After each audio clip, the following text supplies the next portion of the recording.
juga menggali fakta atas persoalan lingkungan yang sedang menjadi sorotan, menyuarakan hak masyarakat akan udara bersih di tengah kepungan polusi udara di Jabodetabek. Bahkan beberapa kali situs iqr.com mencatat Jakarta sebagai kota besar dengan polusi udara terburuk di dunia.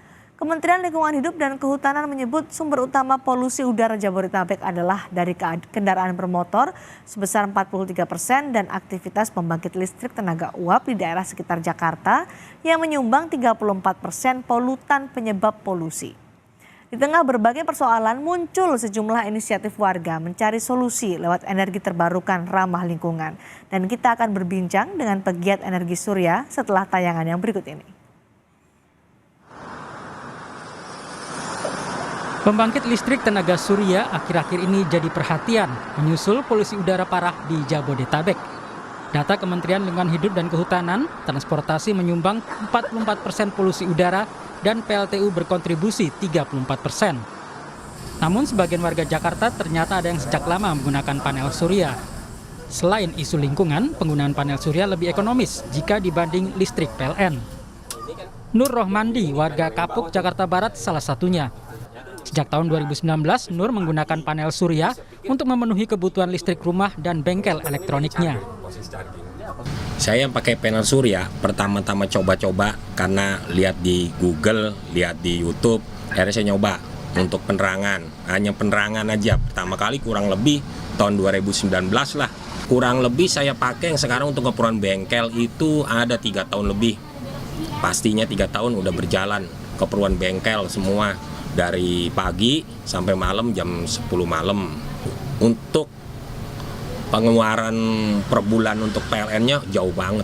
Itu 50% daripada tetangga-tetangga yang udah. Dan satu lagi kalau mati lampu pasti nggak ikut. Pengguna PLTS lainnya adalah Hafiz Riza.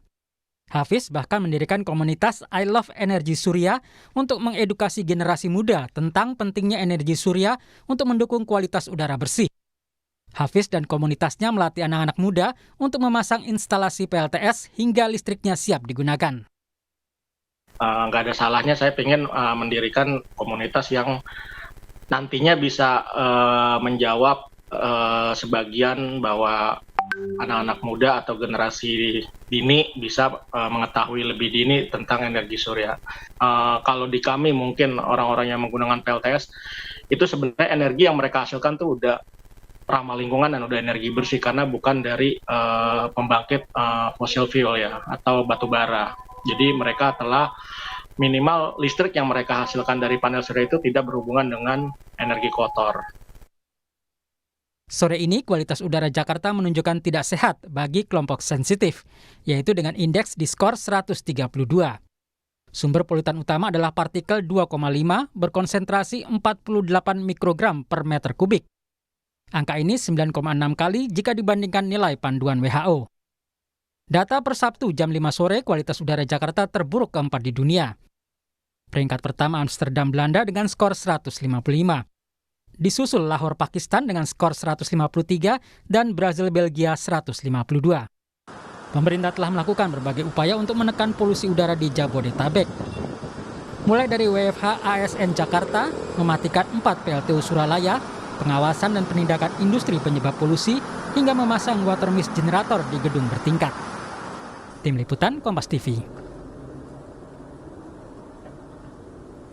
Di tengah polusi udara Jabodetabek yang parah, seperti apa antusiasme warga untuk menggunakan listrik tenaga surya? Apakah ini bisa menjadi salah satu solusi? Kami membahasnya bersama pendiri komunitas I Love Energi Surya Hafiz Riza, serta Direktur Jenderal Pengendalian Pencemaran dan Kerusakan Lingkungan KLHK Sigit Reliantoro. Selamat malam Mas Hafiz, Pak Sigit. Selamat malam, Mbak Cindy. Terima kasih sudah bergabung bersama kami di Sapa Indonesia Malam. Mas Hafiz, sebenarnya berapa banyak warga Jakarta yang sudah menggunakan listrik tenaga surya? Kalau yang on-grid mungkin datanya ada di PLN ya, karena PLN kan mencatat untuk yang on-grid yang terintegrasi dengan sistem dia.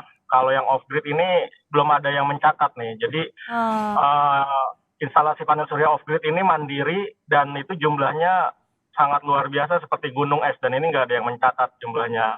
Mungkin dari komunitas atau lembaga bisa mengumpulkan mereka supaya tercatat juga apa yang mereka telah pakai dan mereka gunakan. Karena kapasitasnya mulai dari seperti yang tadi Pak Nur Rohmudi itu untuk bengkel dan kebutuhan rumahnya itu udah tercover dan hanya untuk penerangan saja juga bisa, tergantung sih kemampuan dari individu itu untuk menggunakannya seberapa besar itu. Tapi sebenarnya antusiasme warga, terutama Jabodetabek untuk menggunakan pembangkit listrik tenaga surya sebesar apa sih, Mas Hafiz? Kalau dari kita saat sosialisasi itu sebenarnya mereka pingin banget menggunakan energi surya karena energi surya ini kan gratis dari matahari. Cuman mereka terbentur ketika mereka tahu harga untuk instalasi panel surya itu sangat mahal. Nah itu kendalanya di kita gimana supaya kita memberikan edukasi ke mereka itu bahwa emang harganya cukup mahal di samping panel surya dan baterai atau storage-nya itu. Kalau untuk panel surya harga di dunia udah cukup turun drastis ya, dan sekarang juga udah tersedia panel-panel ukuran besar sekitar 550 watt peak per lembarnya, itu bisa lebih hemat untuk dipakai di genteng-genteng konsumen atau pemakai seperti itu. Jadi kendalanya lebih di biaya ya, berarti Mas Hafiz ya?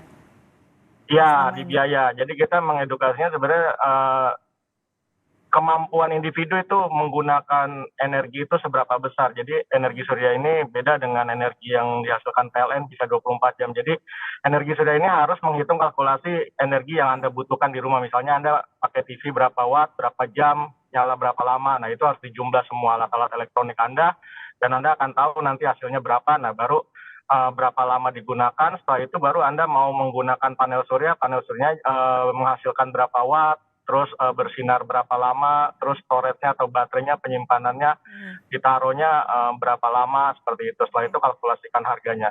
Ya. Di teman-teman komunitas sendiri udah banyak ya mereka secara DIY atau do it yourself itu mereka melakukan aktivitas yang emang sangat luar biasa gitu.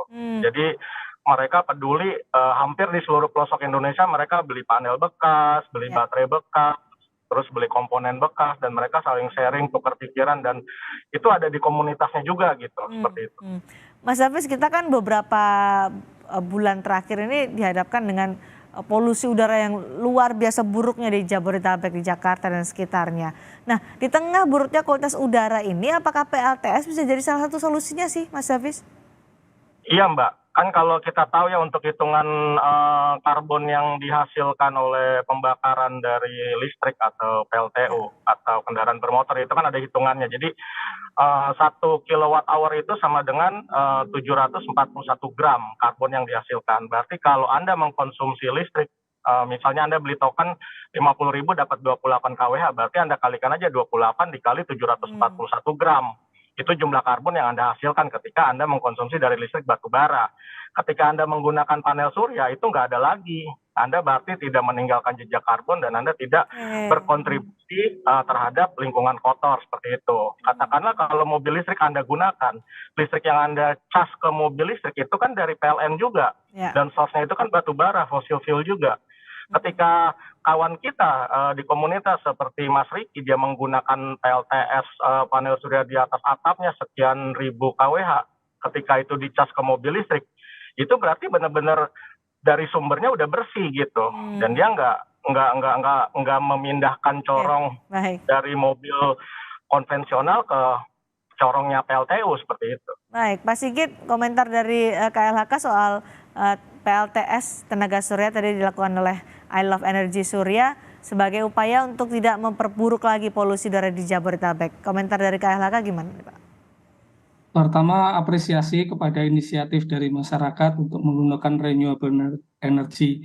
Memang kalau dilihat dari sejarahnya, pencemaran terutama yang seperti kita nikmati sekarang itu adalah berasal dari revolusi industri yang pada dasarnya menggunakan fossil fuel, dulu batu bara, kemudian minyak sebagai engine untuk pertumbuhan eksponensialnya.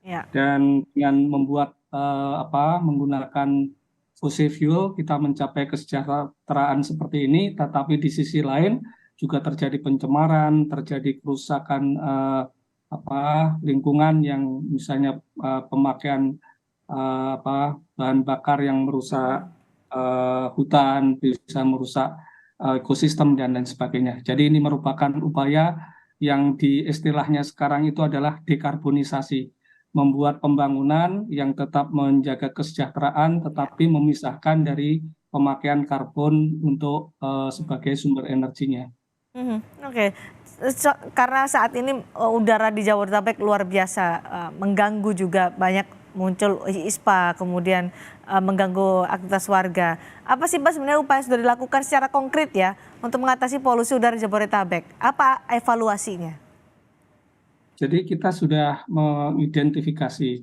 Kalau dari sumber kita tetap melihat bahwa transportasi sebagai sumber utama, kemudian dari industri dan juga dari pembakaran sampah dan pembakaran limbah yang dilakukan secara terbuka, juga ada kegiatan-kegiatan konstruksi yang untuk percampuran betonnya, juga konstruksi-konstruksi yang dilakukan di gedung-gedung. Dari sisi kendaraan bermotor, sekarang sudah mulai terjadi minat masyarakat yang luar biasa untuk melakukan uji emisi. Di sisi lain juga dilakukan upaya untuk penegakan hukum, razia-razia sudah berjalan dengan baik, dan juga kita memberikan pelayanan termasuk di seluruh dinas lingkungan di Jabodetabek itu memberikan layanan untuk melakukan uji emisi. Tetapi tentu kita dorong ini karena merupakan kewajiban individual, tidak tergantung kepada pelayanan yang terbatas di dinas-dinas, tapi juga menggunakan tapi ada juga industri PLTU juga Pak yang berkontribusi soal polusi udara di Jabodetabek ini. Ya, yang PLTU itu ada sekitar 55. Tidak hanya PLTU itu tidak hanya pembangkit listrik saja ya. PLTU yang digunakan untuk boiler, PLTU yang digunakan untuk proses industrinya, untuk pulp and paper, semuanya sudah dilakukan pengawasan, sudah ada sekitar 32 pengawasan yang dilakukan terhadap industri. Ada 8 di Tangerang Selatan, Jakarta Utara ada 5, kemudian yang paling banyak adalah dari beton, batching plant, yang itu ada 9, kemudian dari peleburan logam, dari pulp and paper, tekstil, pemanfaatan limbah B3 yang menggunakan boiler, itu juga dilakukan pengawasan dan penindakan. Baik, Mas Hafiz, jadi dari komunitas I Love Energi Surya, apalagi yang akan dilakukan, edukasi seperti apa dan sasarannya kemana lagi? Apakah mendorong juga untuk regulator mempermudah lah paling tidak untuk penggunaan pembangkit listrik tenaga surya di Indonesia? Adakah upaya itu?